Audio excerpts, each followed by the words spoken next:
Hello everyone, स्वागत है आप सभी का आपके अपने यूट्यूब चैनल पे। तो हम अब हमारी एनवायरनमेंट के थर्ड लेक्चर में आ चुके हैं। लास्ट लेक्चर में हमने देखा था कि स्पीसीज क्या होते हैं, जिसमें मैंने आपको बताया था कि एक स्पीसीज होने की दो कंडीशंस होती है। फर्स्ट, जो स्पीसीज के अंदर जो भी वेराइटीज आती हैं वो आपस में क्या कर पाए, इंटरब्रीड कर पाए। जो भी प्रजाति आ रही है आपस में इंटरब्रीड कर पाए, ये तो हुई फर्स्ट कंडीशन। और जो उनका बच्चा है, जो उनका ऑफस्प्रिंग है, वो भी क्या हो, फर्टाइल हो। तो ये दो कंडीशन अगर फुलफिल हो रही है तो उस प्रजाति को हम क्या कहेंगे, उस स्पीसीज को क्या कहेंगे, ये एक्चुअल स्पीसीज है या नहीं है। फिर हम और आगे चले थे तो हमने बात किया था कि लाइगर लाइगर हम एक लाइगर एनिमल की बात करी थी, जो एक लायन और एक टाइग्रेस के दोनों मीट से पैदा हुआ था। जब एक मेल लायन और एक फीमेल टाइग्रेस जब मेट करते हैं तो एक लाइगर बॉर्न होता है। तो हम क्या, एक लाइगर एक स्पीसीज है? नहीं। क्यों? हमने देखा था कि हाँ, जो पहली कंडीशन है दैट इज मेटिंग, वो प्रजनन तो हो रहा है एक लायन और टाइगर के बीच में, जो आर्टिफिशियल प्रजनन कहलाता है। बट द इशू इज कि जो लाइगर पैदा हो रहा है वो क्या है, फर्टाइल नहीं है। सेम हमने एक और एग्जांपल लिया था म्यूल का, खच्चर जिसको हम जानते हैं, वो भी एक हॉर्स और डोंकी का हाइब्रिड है। क्या जो खच्चर है वो एक तरह की स्पीसीज है? नहीं। क्यों? क्योंकि सेकंड कंडीशन फॉलो नहीं हो रही। खच्चर के पास क्या होती है, फर्टिलिटी कैपेसिटी नहीं होती है।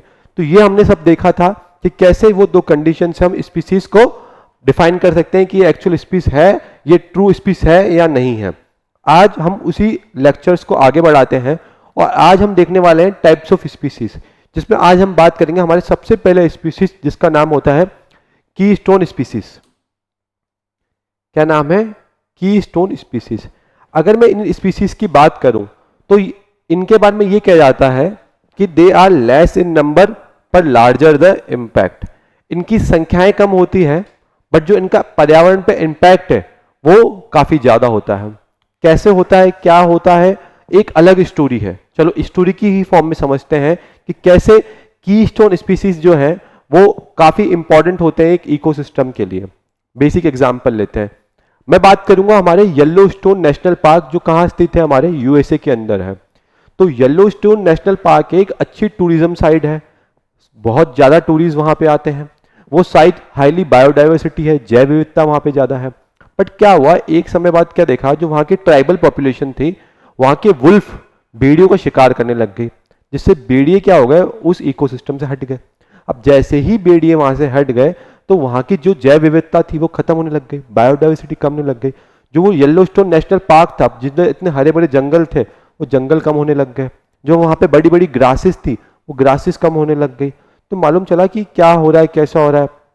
बड़े बड़े साइंटिस्ट आए, ठीक है, नासा के लोग आए, बड़ी रिसर्च हुई, बड़े बड़े जो एनवायरमेंटिस्ट हैं, जो अपने पर्यावरण के चिंतक हैं, वो सब आए। उन्होंने पता लगाया कि इशू क्या है, दिक्कत क्या हो रही है, क्यों ऐसा सब कुछ इशू हो रहा है वहां पे। फिर थोड़ा और आगे चला, फिर और आगे चला। फिर वहां की जो एक लोकल कम्युनिटी के एक आदमी ने बताया कि यहाँ पहले भेड़िए हुआ करते थे, आप उन भेड़िए को वापस येलोस्टोन नेशनल पार्क में आइए। तो उन्होंने कहा अरे भेड़ियों से क्या लेना देना है, बोले आप लाइए तो सही। फिर 4 भेड़िए येलोस्टोन नेशनल पार्क में वापस आए। पहले वो वहीं रहते थे बट क्या हुआ था, ट्राइबल जो भेड़िया हैं उनकी चमड़ी से क्या बनते हैं, अच्छे अच्छे क्लोथ्स बन जाते हैं, वुलन क्लोथ्स बनते हैं, ठंड के कपड़े बनते हैं। तो वो उनसे बनने लग गए, इसके कारण उनकी पोचिंग होने लग गई, शिकार होने लग गया। फिर वो भेड़िए आए। अच्छा, उससे पहले एक चीज और थी, जैसे ही वहां से भेड़िए खत्म हुए ना, तो जो वहां के हिरण थे वो काफी हट्टे कट्टे हो गए। और इवन हिरण के अंदर क्या देखा गया कि उनको शुगर हो गई है। हिरण के अंदर क्या देखा गया को उनको शुगर हो गई है। फिर अब क्या हुआ, आगे चला, जैसे ही भेड़िए आए तो फिर क्या हुआ कि हिरणों ने भगना स्टार्ट करा।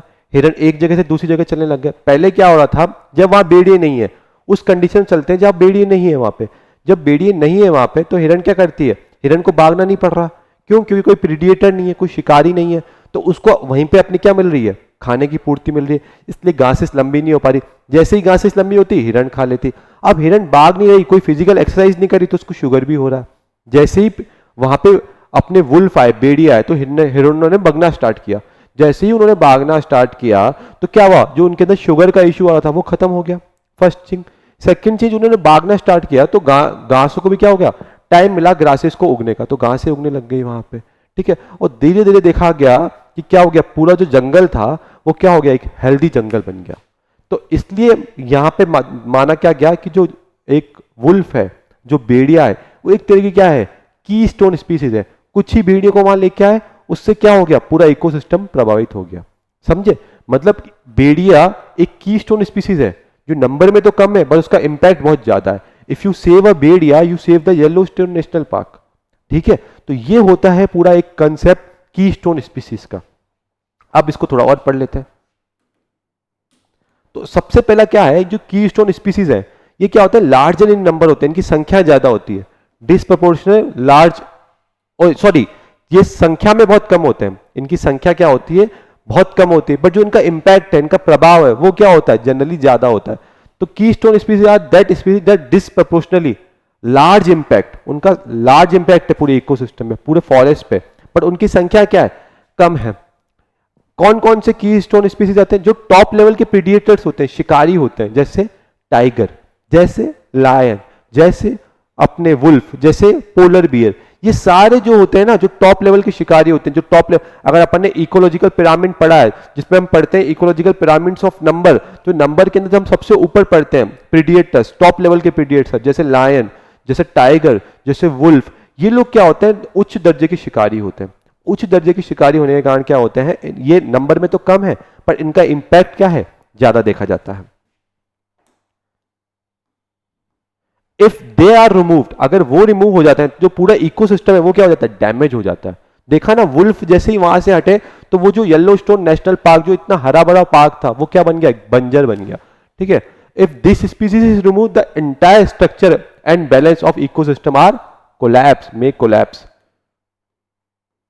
तो क्यों जरूरी है, सबसे पहला पॉइंट आप खुद बताएं, जरूरी क्यों है, ताकि वहां पे क्या हो सके, जैव विविधता आ सके, बायोडाइवर्सिटी आ सके, सबसे पहला पॉइंट। दूसरी बात क्या है, अगर वहां से मान के चलो, अगर वो वुल्फ नहीं है तो हिरणों की पॉपुलेशन बढ़ रही है, तो उनका होना क्यों जरूरी है, ताकि हिरणों की पॉपुलेशन को क्या किया जा सके, कंट्रोल किया जा सके। तो ये रेगुलेट करते हैं अदर स्पीसीज, दूसरे स्पीसीज की भी क्या, पॉपुलेशन को। थर्ड पॉइंट जो आता है, आपने सुना होगा फूड वेब के बारे में, खाद्य श्रृंखला के बारे में, कौन क्या खाएगा। अब हर एक जीव अपने आप में एक इंपॉर्टेंट भूमिका रखता है, चूहे भी इंपॉर्टेंट है तो कॉकरोच भी इंपॉर्टेंट है, सांप भी इंपॉर्टेंट है तो इन ह्यूमंस भी इंपॉर्टेंट है। तो फूड वेब के अंदर हर एक की अपनी यूनिक क्या है, एक विशेषता है, जिसके कारण वो बना रहता है वहां पे। एक भी हट गया तो उसका बर्डन किस पे आएगा, पूरे इकोसिस्टम पे आएगा। तो हमने देखा वुल्फ हटे तो उसका बर्डन किस पे आया, पूरे इकोसिस्टम में आया, पूरा फूड चेन क्या हो गया, डिस्टॉर्ट हो गया, खराब हो गया। ठीक है, help ecosystem stability and resilience, इससे क्या होता है, इकोसिस्टम में एक स्टेबल इकोसिस्टम रहता है और काफी रेजिलियंट, काफी लंबे समय तक चल पाता है। अब हमने देखे सबसे पहले कीस्टोन स्पीसीज, अब हम उन कीस्टोन स्पीसीज के भी अंदर क्या देखेंगे, अलग अलग वेराइटीज देखेंगे, उसके भी अलग अलग टाइप्स देखेंगे। तो सबसे पहले कौन होते हैं, कौन है ये कीस्टोन स्पीसीज, तो टॉप लेवल के प्रीडिएटर्स, प्रीडिएटर्स बोले तो टॉप लेवल के शिकारी सब आते हैं, जैसे लायन हो गया, टाइगर हो गया, वुल्फ हो गया। These are the top predators that regulate the population of herbivorous, जो शाकाहारी जानवर है उनकी पॉपुलेशन को क्या करते हैं, कंट्रोल करते हैं। एंड प्रे स्पीसीज, दो टर्म्स होते हैं, एक होती है प्रीडिएटर मतलब शिकारी, प्रे मतलब जो शिकार हो रहा है। ठीक है, तो प्रीडिएटर जो शिकार करेगा, और शिकारी, और मतलब प्रीडिएटर मतलब शिकारी, और जो शिकार हो रहा है दैट इज प्रे। चलो, prey species is an animal that is hunted and eaten by the another animal. ये बेसिक इंग्लिश है, इसमें कुछ डिफरेंट वो नहीं है, रॉकेट साइंस नहीं है। क्यों ये प्रीडेटर जरूरी है, क्यों ये उच्च लेवल के शिकारी जरूरी है, ताकि क्या हो जाए, जो ग्रासेस है क्या हो जाए, वो जो ग्रासेस है वो ओवर ग्रासेस ना हो जाए, बहुत बड़ी बड़ी ग्रासेस ना हो जाए। क्यों, अब तुमने देखा था ना वहां पे कि ग्रासेस को वो उगने ही नहीं दे रहे थे, तो ओवर ग्राजिंग तो कहां होगी। And maintain the ecological balance, अगर मान लो उस जगह से वुल्फ नहीं है तो वो क्या कर रहे हैं, ओवर ग्रेजिंग कर रहे हैं, बहुत ज्यादा घासेस खा रहे हैं, बहुत ज्यादा घासेस खा रहे हैं, बहुत ज्यादा घासेस खा रहे हैं, इसलिए घासें वहां पे उग ही नहीं पाएंगे। और घासेस पे बहुत सारे अलग अलग हर्बीवोरस शाकाहारी जीव निर्भर होते हैं, तो घासेस को उगने का समय तो दो, उगने का समय तब मिलेगा जब कोई शिकारी होगा तो वो भागेगा हिरण, तो हिरण नहीं भागेगा तो हिरण को डायबिटीज होगा, वो घासेस को उगने नहीं देगा। ठीक है, एग्जाम्पल देखो, सब जो खतरनाक, सारे खतरनाक जानवर जो आते हैं ना, जो आपने सोचे जिनसे आपको डर लगता है, जैसे टाइगर, जैसे लायन, जैसे वुल्फ, जैसे स्नो लेपर्ड, जैसे सी ओटर। ठीक है, सी ओटर दिखाऊंगा पानी वाला, जैसे शार्क, ये सारे इसके अंदर आते हैं, किसके अंदर, टॉप लेवल प्रीडिएटर्स के अंदर। तो जो भी टॉप लेवल प्रीडिएटर्स हैं वो कीस्टोन स्पीसीज तो होंगे ही होंगे।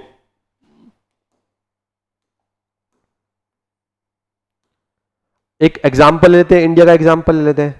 आपने कभी सोचा है कि इंडिया के अंदर बार बार ऐसे मिशन क्यों चला जाते हैं? Save tiger and save the environment, सुना होगा आपने कि save the tiger and save the environment, ये सुना होगा आपने। और आपने सुना होगा जनरली क्या कहते हैं हम कि प्रोजेक्ट टाइगर के रिगार्डिंग टाइगर रिजर्व्स बनते हैं हमारे देश में। हर बार टाइगर रिजर्व, हर साल एक नए टाइगर रिजर्व को अपने क्या नोटिफाई करते हैं। अपना मिशन है टाइगर्स की पॉपुलेशन को डबल करने का। तो टाइगर जरूरी क्यों है? आज आपको मालूम चल गया क्यों? क्योंकि टाइगर क्या है बेटा? एक टाइगर आपका एक की स्टोन स्पीसीज है। टाइगर क्या है? मेरा एक की स्टोन स्पीसीज है। तो if an Indian forest tiger control the population of herbivorous population, मतलब जैसे कौन कौन? अपने हिरन हो गया, कैटल्स हो गई, उनकी पॉपुलेशन कंट्रोल करेगा। इफ टाइगर इज डिसअपियर, अगर टाइगर ही उस इकोसिस्टम से खत्म हो जाएंगे तो ये जो हर्बीवोरस हैं, जो शाकाहारी हैं, इनकी पॉपुलेशन हो जाएगी, क्या हो जाएगी? बहुत ज्यादा बढ़ जाएंगे। जिससे क्या कहेंगे? बहुत ज्यादा मात्रा में घासेस खाएंगे, ओवर ग्रेजेस करेंगे, ग्रासेस को बड़ा नहीं होने देंगे। अब घासेस बड़ा नहीं होंगी तो फिर CO2 को कौन ऑब्जर्व करेगा? तो ग्लोबल वार्मिंग भी हो सकती है। ठीक है, आप डॉट से डॉट कनेक्ट करते जाइए। एनवायरमेंट बहुत इजी सब्जेक्ट है, अगर आप रिलेट करके पढ़ेंगे ना तो काफी मजा आएगा आपको इसके अंदर। ठीक है, साथ ही साथ पूरा फॉरेस्ट का इकोसिस्टम है वो डैमेज हो रहा है। अब आते हैं आगे। Hence the project tiger is not just saving the tiger, इसका मतलब ये नहीं कि सिर्फ हम टाइगर को बचा रहे हैं, टाइगर को मत बचा रहे, हम टाइगर को बचाने के साथ क्या कर रहे हैं? पूरा जंगल भी सेव कर रहे हैं। इवन मैं आपको एक डाटा बताता हूं जो मैंने यहां लिख नहीं रखा। एक जो टाइगर है वो 66 किलोमीटर पर स्क्वायर के एरिया को क्या करता है? कवर करता है। इतना ज्यादा एक एरिया कवर करता है। तो अगर आप टाइगर को बचा रहे हो तो आप वो 66 किलोमीटर पर स्क्वायर वाले एरिया को क्या कर रहे हो? सेव कर रहे हो। तो टाइगर का एरिया इतना ज्यादा मैटर है। टाइगर इसलिए हमारे लिए इंपॉर्टेंट रोल करता है। इसलिए टाइगर क्यों, सोचो ना, कभी सोचा नहीं क्या टाइगर को क्यों बचा रहे हैं? टाइगर से क्या प्यार है क्या इंसानों को? इवन टाइगर से तो ये माना गया है कि हर साल टाइगर 5 से 6 आदमी को निपटा देता है इंडिया के अंदर। टाइगर बहुत खतरनाक होता है। इवन टाइगर तो लॉयन से भी ज्यादा खतरनाक होता है। Lion is a social animal, झुंड में रहता है, बट टाइगर तो सॉलिडारिटी में बिलीव करता है, अकेला रहता है। फिर क्यों? क्योंकि अगर हम टाइगर को सेव करते हैं तो क्यों? पूरा इकोसिस्टम सेव होता है, उसका पूरा फॉरेस्ट सेव होता है। एक टाइगर अब 66 किलोमीटर पर स्क्वायर वाला एरिया को बचाता है, सेव करता है। चलिए आगे चलते हैं। तो सबसे पहले कौन होते हैं कीस्टोन स्पीसीज? जो सबसे पहले जो टॉप लेवल के प्रेडिएटर्स। दूसरे कीस्टोन म्यूचुअलिज्म। म्यूचुअलिज्म मतलब, म्यूचुअलिज्म में क्लास में बताता रहता हूं बच्चों को कि बने एक दूसरे के लिए, मतलब जिससे दोनों स्पीसीज को फायदा हो रहा हो। आप बोलोगे सर ये समझ में नहीं आ रहा, थोड़ा डिटेल में बताओ। एग्जाम्पल से तुमको सब समझ में आएगा। एग्जाम्पल देखिए, देखो म्यूचुअलिज्म मतलब कि दोनों प्रजातियों को फायदा हो। कैसे फायदा होगा? देखो, आपने पॉलिनेशन का नाम सुना है कि कैसे फ्लावर्स की संख्या बढ़ती है? कैसे? सोचो, फ्लावर्स, एक फ्लावर यहां, एक फ्लावर यहां है, कैसे उसकी संख्या बढ़ रही है? मैं बताता हूं। एक हनी भी आई, मधुमक्खी आई, मधुमक्खी इस फ्लावर पे बैठी। क्यों बैठी फ्लावर पे? क्योंकि उसको खाना मिला मधुमक्खी को। तो मधुमक्खी फ्लावर पे खाना खाने के लिए बैठी। उसने खाना खाने के बाद यहाँ खाना खाया और बोर हो गई कि यार यहाँ खाना टेस्टी नहीं है, अब वो दूसरे फ्लावर पे बैठी। तो यहाँ से यहाँ गई, तो उसने यहाँ से फ्लावर का एक बीज उठाया और यहाँ रखा। तो इसको कहते हैं पॉलिनेशन। तो मधुमक्खी को क्या मिला? खाना मिला, शेल्टर मिला, रहने के लिए जगह मिली। और फ्लावर्स को क्या बेनिफिट हुआ कि वो इंटरबीट कर पाए, जिससे क्या हुआ? एक नया फ्लावर पैदा हो सके। ठीक है, तो हेल्प इन पॉलिनेशन और सीड डिस्पर्सल। ठीक है, सीड डिस्पर्सल मतलब एक जगह से सीड कहां करे? एक जगह से बीज दूसरी जगह पे गया। Benefit many plants and animal. कौन कौन से एग्जांपल है? हनी बीज है, फिग फ्रॉस है, एंड्स है, फ्रूट बैट है, बटरफ्लाई, ये सारे क्या है? इसके एग्जांपल है। अब तीसरे कौन आते हैं? दैट इज तुम्हारे कीस्टोन इंजीनियर्स। कौन आते हैं? इंजीनियर्स। अब बोलो कि सर जानवरों में भी इंजीनियर्स होते हैं क्या? मैंने कहा बिल्कुल अच्छे होते हैं भाई, जानवरों के अंदर भी इंजीनियर होते हैं। तो आप बोलोगे सर एग्जाम्पल बताओ, बोलूंगा बिल्कुल बताऊंगा। ठीक है, तो ऐसे कुछ स्पीसीज होते हैं जो क्या करते हैं, अपनी जो आसपास का फिजिकल एनवायरनमेंट है या फिजिकल जो उसकी लोकेलिटी है जहां वो रह रहे हैं, या उनका जो हैबिटाट है, उनका जो घर है, उसको मॉडिफाई कर देते हैं। तो स्पीसीज दैट फिजिकली मॉडिफाई और create the habitat enabling the other species to thrive. जिससे उनको तो फायदा हो रहा है, साथ ही साथ उनके अदर स्पीसीज को भी फायदा हो रहा है। इससे क्या हो रहा है? दे इंक्रीज द बायोडाइवर्सिटी, अपनी बायोडाइवर्सिटी को बढ़ा रहे हैं। साथ ही साथ क्या हो रहा है? एनवायरमेंट के अनुकूल होते जा रही सब चीजें, एनवायरमेंट को भी ये बेनिफिट कर रहे हैं। कैसे कर रहे हैं, क्या कर रहे हैं, देखते हैं। सबसे पहले मैं बताऊं, एलिफेंट। जो एलिफेंट्स होते हैं ना, वो क्या करते हैं? अपना चलते रहते हैं, चलते रहते हैं। इससे जो बड़े बड़े ट्रीज होते हैं उनको खाने का काम करते हैं। साथ ही साथ एनिमल जब बहुत तेज स्पीड से किसी ट्री को टकराता है तो ट्री टूट भी जाता है, घासें वहां से हट भी जाती है, तो जंगल का थोड़ा रास्ता बनाने का काम करते हैं। तो जंगल में जो तुम देखते हो ना कि एक आपको निशान मिल रहे हैं जिससे आप एक जगह से दूसरी जगह जंगल में जा रहे हो, दूसरी जगह से तीसरी जगह जा रहे हो, जंगल में वो रोड आ कहां से रहा है? जंगल का जो वो रोड है वो आपका एलिफेंट बना के जा रहा है। ठीक है, जो एलिफेंट होता है वो बहुत लंबी लंबी दूरी तय करता है, इसलिए हम क्या बनाते हैं? एलिफेंट के कॉरिडोर्स बनाते हैं। क्या बनाते हैं? कॉरिडोर्स। तो elephant break the trees, create the grassland, बड़े बड़े ट्रीज को ब्रेक करते हुए, क्योंकि एलिफेंट इज बल्की, बहुत बल्की है और साथ ही साथ काफी दूर ट्रेवल करना है, तो वो क्या करता है? ट्रीज को ब्रेक करता है, साथ ही साथ एक रास्ता बनाता है। तो जंगल के अंदर अब अगर आप जा रहे हो और आपको रास्ता दिख रहा है तो सोचना इंसान ने नहीं बनाया, एलिफेंट बना के गया। दूसरा, बीवर्स, ये दिखा देते हैं कैसे होते हैं। ये आपने देखा होगा, बहुत सारी मूवीज के अंदर देखा होगा, कार्टून वाली मूवीज के अंदर, कि बीवर्स क्या होते हैं। एक सेकंड में आपको दिखा देता हूं बीवर्स कैसे रहते हैं।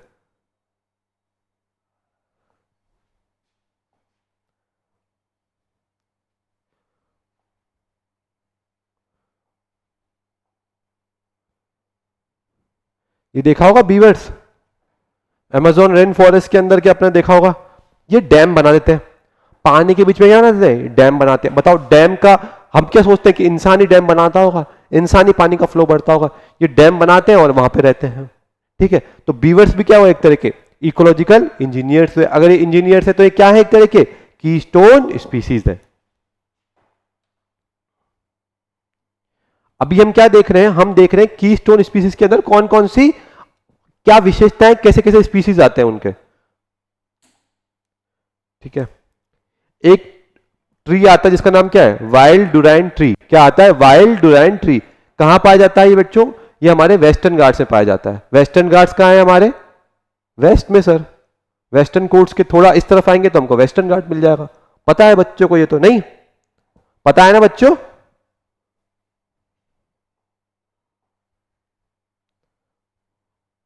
ये देखा है वाइल्ड डुराइन ट्री? देखा है ये वाइल्ड डुराइन ट्री? थोड़ा थोड़ा कटहल जैसा लगता है।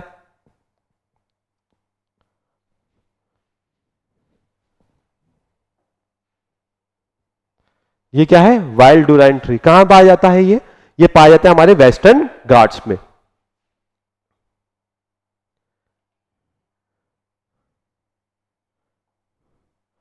तो wild done tree is a keystone species से। बोलेगे सर इसमें क्या खास बात है? बेटा खास बात इसमें है कि ये रात को क्या होता है? काफी ब्यूटीफुल दिखने लग जाता है, जिससे क्या होता है? आंट्स आते हैं, बहुत बड़ी बटरफ्लाईज आती हैं, अलग अलग जो इंसेक्ट्स हो इसकी तरफ अट्रैक्ट होते हैं। अट्रैक्ट होने के बाद वहां क्या करते हैं? वो इंटरब्रीड करते हैं, जिससे फ्यूचर जनरेशन बढ़ पा रही है। साथ ही साथ क्या होता है? सीड्स का भी डिस्पर्सल होता है, एक जगह से दूसरी जगह पॉलिनेशन होता है। और क्या होता है? और क्या होता है? जो ये इसका जो फ्रूट है वाइल्ड डुराइन ट्री का, वो बहुत ही ज्यादा फेवरेट है किसका? एक बंदर पाया जाता है जिसका नाम क्या है? Lion tail macaque. इसकी जो आप शक्ल देखेंगे ना लायन टेल मकाओ की, वो कैसी है? जो इसका चेहरा है वो शेर जैसा है। शेर की क्या होती है? मेन होती है दाढ़ी होती है। इस बंदर की भी दाढ़ी है। इसकी फोटो देखते हैं। दूसरा, मालाबार स्क्वायर, मतलब ये होता है उर्द बिलाव। ये कहां पाया जाता है? मलाबार कोस्ट पे पाया जाता है। मलाबार कोस्ट कहां है? हमारे केरल में है।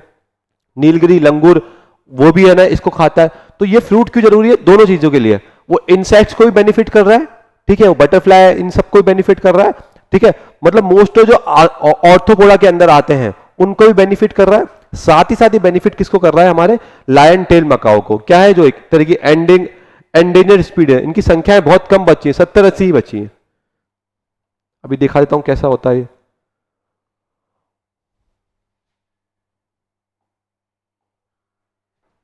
देखो, लायन टेल मकाओ, इसका जो वो है फेस है,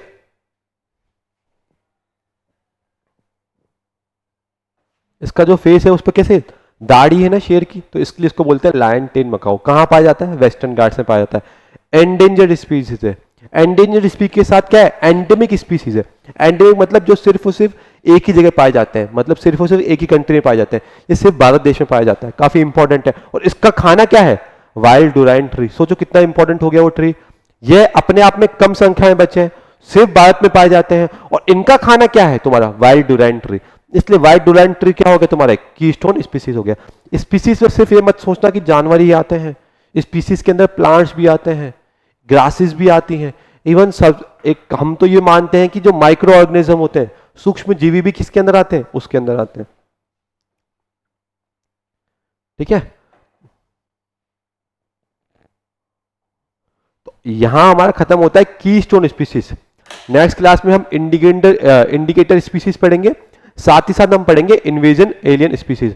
आप मेरे साथ इस क्लास में जुड़े रहेगा, मैं आपको प्रॉमिस करता हूं कि आप जब हमारा ये पूरी सारी क्लासेस खत्म हो जाएंगी तो आप एनवायरनमेंट में क्या बन जाएंगे, मास्टर बन जाएंगे। आपको एनवायरनमेंट में काफी ज्यादा मजा आएगा, और एनवायरनमेंट सच में एक बहुत इंटरेस्टिंग सब्जेक्ट है। क्यों? क्योंकि हम इसको काफी रिलेट कर पाते हैं।